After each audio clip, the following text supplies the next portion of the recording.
Madame, Monsieur, bienvenue. Voici l'actualité des dernières heures dans la région. Il y a un homme de 58 ans qui s'est malheureusement noyé hier au lac Andoux. C'est dans la réserve faunique La Vérandrie.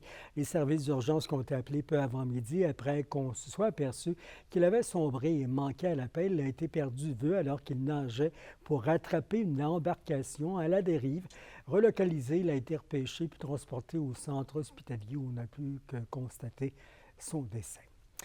Et des dizaines d'amis et membres de la famille de Sylvain Lizotte, battus à mort le 15 août à Malartic, doivent patienter une semaine de plus avant d'assister à la comparution de son présumé meurtrier à Val-d'Or. Sonny Vincent, accusé de meurtre non prémédité, doit trouver un avocat pour l'accompagner à travers les méandres de la justice. Maître Pascal Jolicoeur, qui l'a assisté dans les heures suivant les gestes malheureux, a laissé entendre qu'il ne pouvait défendre l'individu de 31 ans. La direction des poursuites criminelles et pénales a accepté d'attendre au 11 septembre. Le juge qui entendra la cause devra décider s'il va garder l'accusé incarcéré pour la suite des procédures. Vincent, qui aurait, à l'aide d'un objet contondant, frappé à mort la victime de 44 ans d'au moins 10 coups à la tête, aurait agi en pleine rue Royale afin de conclure un règlement de compte lié au milieu de la drogue. Il aurait des antécédents judiciaires et a purgé une peine de prison sans sens dans les derniers mois. Et toujours sur la scène judiciaire, l'enseignant d'éducation physique de Val-d'Or, Alexandre Sylvestre, a reçu son verdict au palais de justice de Val-d'Or aujourd'hui. L'homme a été reconnu coupable de contact à des fins d'ordre sexuel avec une mineure et de partage de matériel pornographique avec une personne de moins de 18 ans. Des faits survenus en 2022. Selon les déclarations de la victime, l'enseignant de 29 ans a d'abord écrit à la jeune femme sur Facebook avant de lui demander de transférer sur Snapchat, un réseau où les textes et photos s'éliminent d'elles-mêmes. Parmi elles, des images nues du professeur qui aurait souhaité éventuellement avoir des relations sexuelles avec l'adolescente. Le juge Christian Leblanc, qui souhaite la confection d'un portrait détaillé du comportement de Sylvestre avant le 3 octobre, étudiera le rapport pour ensuite imposer sa sentence. Politique, le ministre de l'Économie, de l'Innovation et de l'Énergie, Pierre Fitzgibbon, a officialisé cet avant-midi son retrait de la vie politique et dans la région, son départ qui fait réagir. André Audet l'a constaté. En caucus précessionnel à Rouyn-Noranda, le Parti québécois a réagi sur la démission officielle du ministre Pierre Fitzgibbon. La formation politique a des craintes sur l'avancement de certains dossiers, notamment pour les projets de zones d'innovation minière. Les indications qu'on a recueillies hier sont à l'effet que c'est un dossier qui n'avance pas. Et on a même des déclarations à l'égard qu'il n'y en aurait pas. Alors, c'est une grande frustration des élus. Les acteurs derrière les projets de Novinor à Val-d'Or et de la zone d'innovation minière à Rouyn-Noranda comptent rester à l'affût du ministre qui reprendra les dossiers de Pierre Fitzgibbon. Un changement d'un ministre d'une telle ampleur, parce que M. Fitzgibbon avait quand même de très grands souliers. Remplacer la personne par une nouvelle personne qui va arriver avec sa propre identité, sa propre philosophie. Est-ce que les zones d'innovation vont être aussi prioritaires pour cette personne-là? Ça, c'est un peu inquiétant. On n'a pas de crainte. Moi, depuis le début que je travaille sur ce projet-là, j'ai confiance.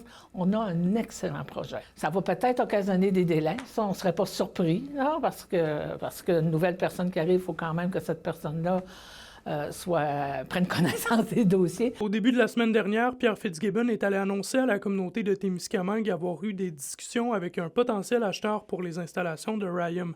Pour la préfète de Témiscamingue, Claire Bolduc, le départ du politicien est une grande perte. Je déplore son départ étant donné tout l'appui qu'il avait accordé à la relance du complexe Rayum, du complexe industriel Rayum à Témiscamingue. Nous sommes déjà très bien soutenus, accompagnés par notre député, M. Daniel Bernard. C'est vraiment lui qui avait ouvert les portes tant du bureau du premier ministre que de M. Fitzgibbon. Tant pour les dossiers des zones d'innovation minière que la relance de Rayum à Témiscamingue, le député d'Abitibi-Est, Pierre Dufour, se veut rassurant. En arrière d'un ministre, il y a quand même toute une équipe de travail. Et il y a aussi des fois certains députés aussi qui ont des tâches. Il faut faire confiance à ces gens-là qui vont pouvoir prendre la relève et porter le dossier. Le premier ministre François Legault confirme que des ministres déjà en poste hériteront des responsabilités de Pierre Fitzgibbon et ils seront connus jeudi. André Audet, RNC Nouvelles, Rouyn-Noranda. Au fédéral, la belle entente entre le nouveau Parti démocrate et le Parti libéral, c'est terminé. Hein? Le chef du parti, Jagmeet Singh, affirme que les libéraux sont trop faibles et égoïstes, en plus d'être soumis aux intérêts des grandes entreprises pour pouvoir affronter correctement les conservateurs. La nouvelle fait réagir le Bloc québécois dans la région comme à Ottawa. Déjà, la députée d'Abitibi, James Vekeyu, Sylvie Berribé, dit vouloir continuer à freiner les conservateurs et à faire avancer les dossiers de la région. Et l'école Grondeur Aviation va faire son retour dans la région dès janvier qui s'en vient. Une annonce qui doit remédier au manque de pilotes en Abitibi-Témiscamingue. Explication d'Alexis Dumont. On est la seule organisation à pouvoir faire ça ici au Québec. Grondeur Aviation fait son retour après 3 ans d'absence à Rouyn-Noranda. Ce qui va nous apporter, ce programme-là, c'est vraiment de nouveaux pilotes et d'être en mesure de pouvoir embaucher pour nos 2 organisations, Air Québec et Propère, de nouveaux talents au sein de nos organisations qu'on va avoir nous-mêmes formés. Face au manque de pilotes dans la région, l'École d'aviation a décidé de se remettre sur pied. Plusieurs cours théoriques, des vols et des simulations de vol seront également effectués par les étudiants qui joindront le programme. On vient faire des heures de vol, on vient faire des cours théoriques, on vient faire du simulateur. Tout ça va être fait dans le cours de l'attestation d'études collégiales. La question des cours de survie, il y a beaucoup de cours qui se fait au niveau d'une attestation d'études collégiales. Donc, c'est ici qu'on va pouvoir être en mesure de pouvoir ça, ici dans le bâtiment adjacent à celui du terminal. Plusieurs partenaires, dont le Cégep de l'Abitibi-Témiscamingue, le Centre québécois de formation aéronautique ainsi que la ville de Rouyn-Noranda contribueront au retour de l'École d'aviation. C'est un projet porteur vraiment pour la ville de Rouyn-Noranda puis pour la région tout entière. Alors, on a été heureux vraiment de soutenir ce projet-là avec une contribution de 40 000 par année pendant 5 ans. Alors pour nous, c'était important d'apporter notre contribution parce que l'aviation, le service de transport aérien régional, c'est essentiel. Grâce à cette collaboration-là et ce partenariat avec la ville de Rouyn-Noranda, on aura la chance de pouvoir utiliser des locaux et puis utiliser également tout l'équipement et la flotte qui est à la disposition de Grondeur pour pouvoir offrir cette formation-là. Donc, c'est vraiment une opportunité unique pour les étudiants là, de pouvoir suivre leur formation directement sur place. Les inscriptions sont d'ailleurs déjà ouvertes et une journée porte ouverte sera organisée le 14 septembre prochain pour permettre de découvrir les installations. Alexis Dumont, RNC Nouvelles, à Rouyn-Noranda. Scène artistique, c'est demain que s'entame la 33e édition du programme de location d'œuvres d'art. C'est au centre d'exposition de Val-d'Or jusqu'au 29 septembre. Les entreprises, industries, professionnels de la MRC de la Vallée-de-l'Or peuvent, pour une année complète, louer au moins une œuvre parmi celles des artistes participants.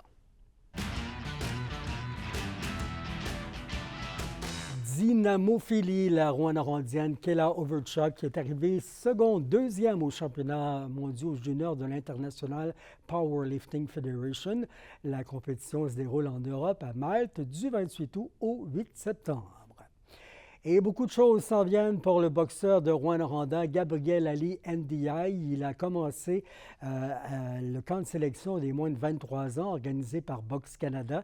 L'athlète y est du 12 au 20 septembre. Comme il est majeur, le camp doit permettre de faire ses preuves contre l'élite du pays en boxe.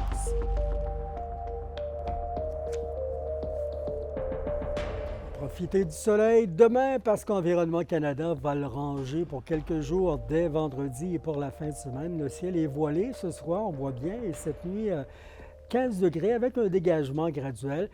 Ça se dégage demain avec 25 degrés Celsius et de la pluie partout vendredi à 90 %. Bonne soirée, au revoir.